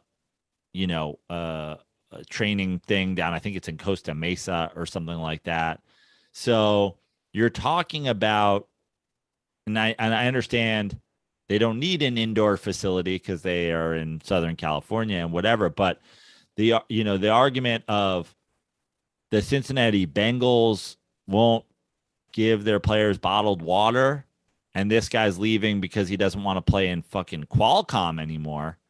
It's almost the complete opposite in terms of like, we deserve better. Now, I'm not going to say that was handled in the right way, because just fucking pay for a stadium then. Yeah. But I agree. Cincinnati paid for the stadium, I'm assuming. Unless the Brown, did they pay for the thing entirely? It was 100% funded by taxpayers. Right. 100%. Yeah. So almost 100%. Yeah. Could have used a little bit of that savings on water. Yeah. And again, you're talking about, but Brandon Staley, he is proven. I just looked it up. The Rams gave up the 17th most points. They ranked 17 out of 32 in points per game in 2019. He becomes a defensive coordinator. They jumped to 1. Dude, again, you're coming at me with opinion. I'm coming at you with facts. I hate to say it. They went from 17 to 1 when he became the defensive coordinator. He's proven. Zach Taylor was fired as the offensive coordinator from the University of Cincinnati a few years ago. What the fuck are we talking about here? Oh my God, you've made him go full coward on us. Well, I mean, what are you talking about here? Zach Taylor was the quarterback's coach. How many times did I say this? Under Sean McVay. Brandon Staley got them to be the number one. Dude, there's no comparison. To think, dude, I don't like the Spanos family. I think they've done a lot of things wrong, but it's just factually incorrect. Now, if you want to bring up the Lions, cool, because there's no one worse than the Lions. And Joe and I have seen through a Reddit thread, which pulled a clip from our show, Lions fans are absolutely out of their minds. Beaten into the, like, I mean, again, another abused franchise. What are we supposed to do? What are we walking out on? First of all, like, guys, well, now I've got to buy tickets just to walk out. Well, I'm assuming, like most fucking teams in the NFL, 75 to 85 to 90% of the tickets are season ticket holders. What you guys should do is don't sell your tickets. Use them that day that you already paid for and walk out. And it's like, what change? Oh, the owners know. Get rid of your ownership.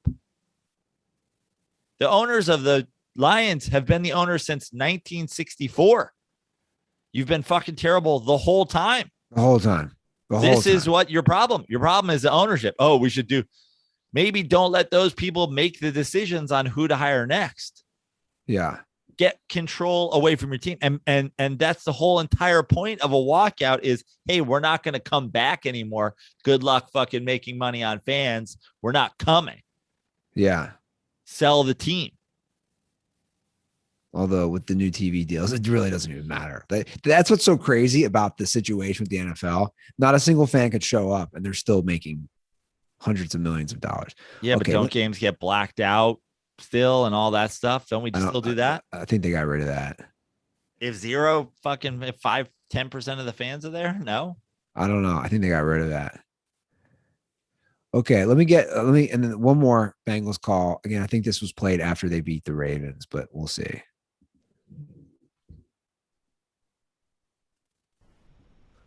This message is for Andy Ruther. Ruther, trying to do my Prano impression there, by the way. Hold on. That's his Prano?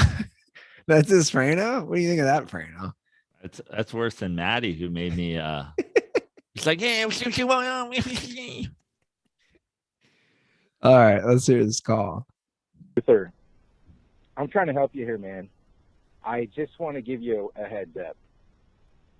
If you go to the Chargers-Bengals game and root for the Chargers, that's fine. You've already made it clear you're a Chargers fan. But then you stated on Monday show, that you're also going to go to the Niner-Bengals game. And you said you're going to cheer for the Niners, which you are in no way a fan of. I'm sure maybe you're neutral, but you've never stated that you're a Niners fan. If you do that, I'm saying that you're pretty much writing the Bengals off forever, because if the Bengals make it to the Super Bowl this year, odds against them, I get it. But if for any reason they did, you can't root for them, or that's an all-time cuck move. Middle of the season, you're rooting against them for a team you don't even like, and then they go to the Super Bowl, and all of a sudden you come around and you root for them. That's literally the biggest cuck can moment of all time. And you're setting yourself up for major roasting. And that's just a shame. And I like you, Andy, and I don't want to see that from you. So I'm thinking at this point, if you root for a team that you don't like against the Bengals, you're basically at the point of no return. I mean, you're going so far that, like, you can never come back. I just want to make sure you're okay with that. Because I don't think people can live that down. The ultimate cuck move. So I get it. If you're not going to root for them, that's fine. But if they get to the Super Bowl and you root for them, I think that's ultimate cuckness. Even next year, if you just come around, it's still like. I don't think there's any chance of you coming back to the Bengals. Thank you. Well, look. Well, I've made it clear, and I'll stop the call. I haven't wavered since 2014, before Dirty Sports existed. I said I can always go back, or the possibility is there if the Brown family sells the team. That's all. That's been the caveat. That's been the caveat that myself and my brother Greg decided after seeing the meltdown against the Chargers, because we were there live. It's not a matter of winning, right? Like, they win the Super Bowl, you're not like, I'm happy for the people of Cincinnati. It has nothing to do with it. It has everything to do with the Brown family.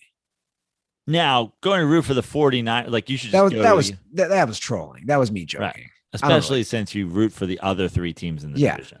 Well, and I don't, first of all, and Joe exaggerates, guys. So like there's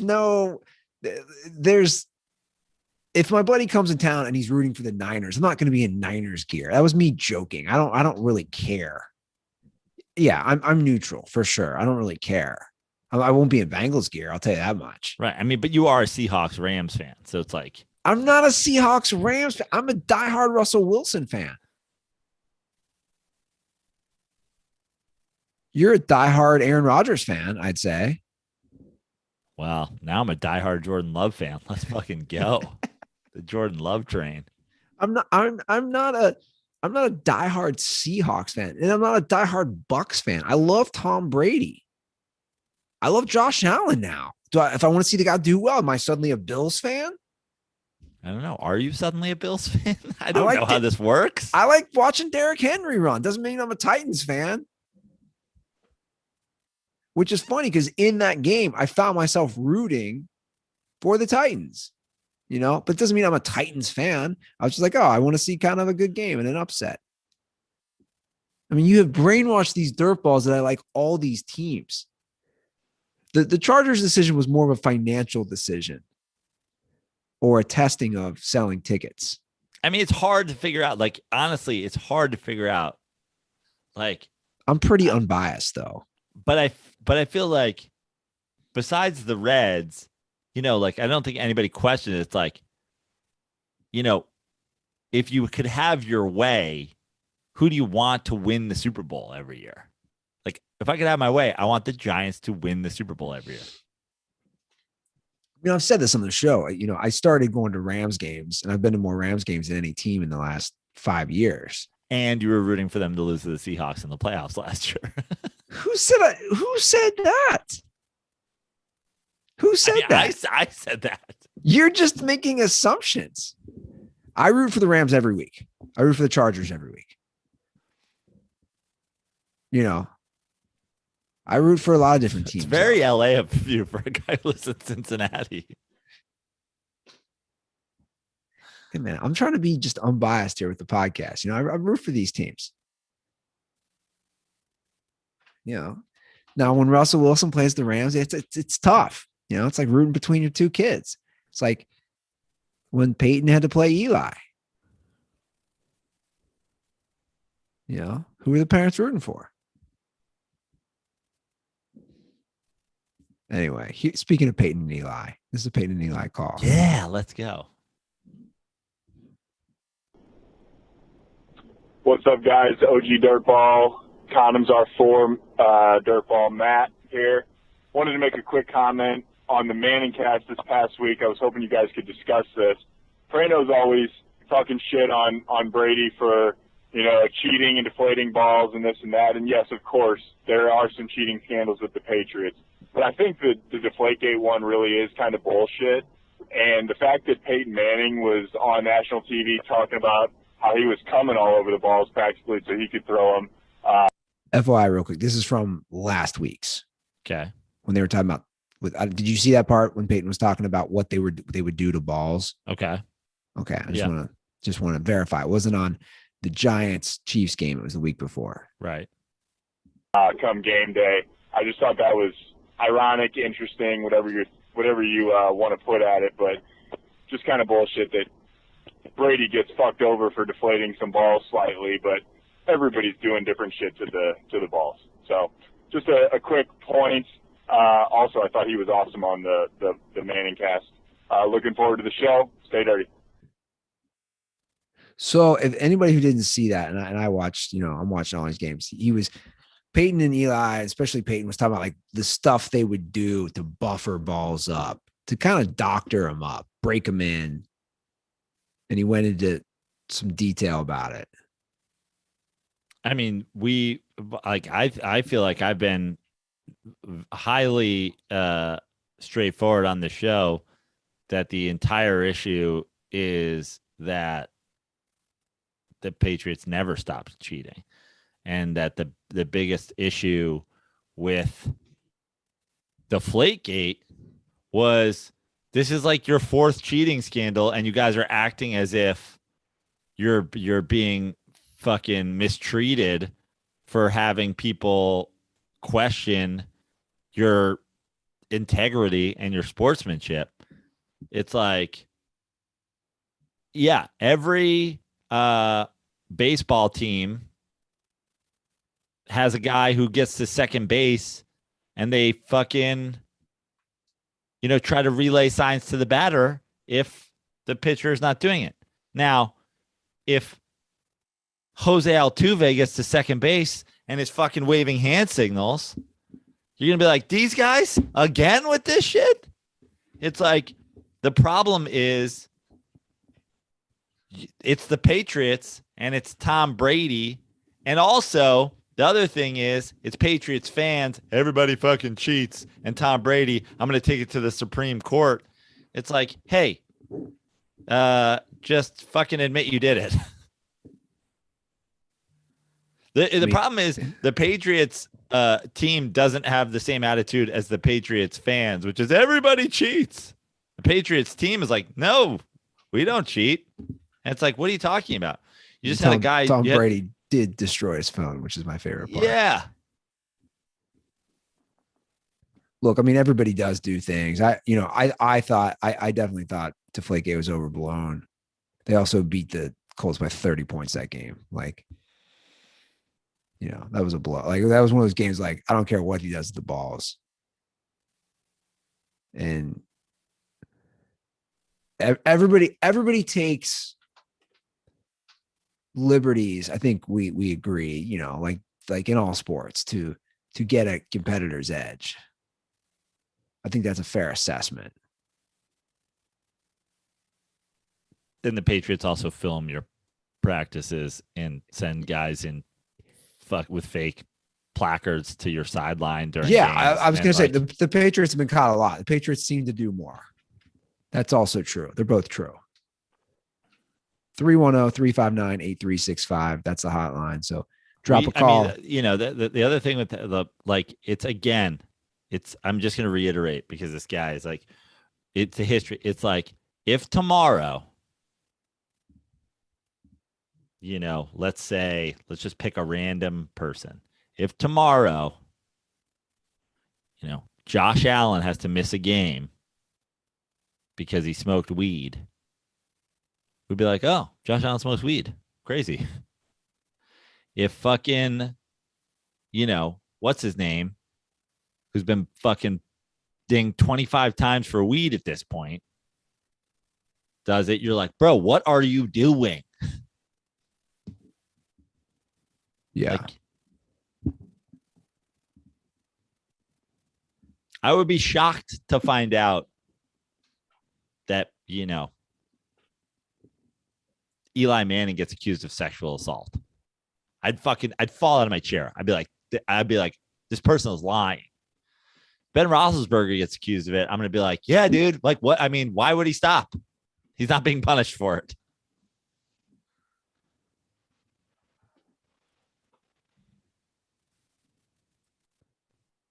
But I think his call was, I guess he's saying, I don't know if he was particularly talking about the Patriots. I think he was particularly talking about the Deflategate and the ball with Brady. Right. Also, do we agree deflating a ball and like the weathering of balls? It's like, was anything that they were talking about illegal? I don't know. By league rules, I know all about these guys, the way scuffing it up and like manhandling it, making it, grippier or making or whatever. But like, I don't know what if that's legal and whatnot. You're allowed to put mud on it. You're allowed to put whatever. Are you allowed to put stickum on it? It's a funny sketch. That's a funny sketch, by the way. Yeah. That's like the ball guy. He's like, I'm the ball guy. But taking air out of it is illegal, right? You have to make an active decision to do that.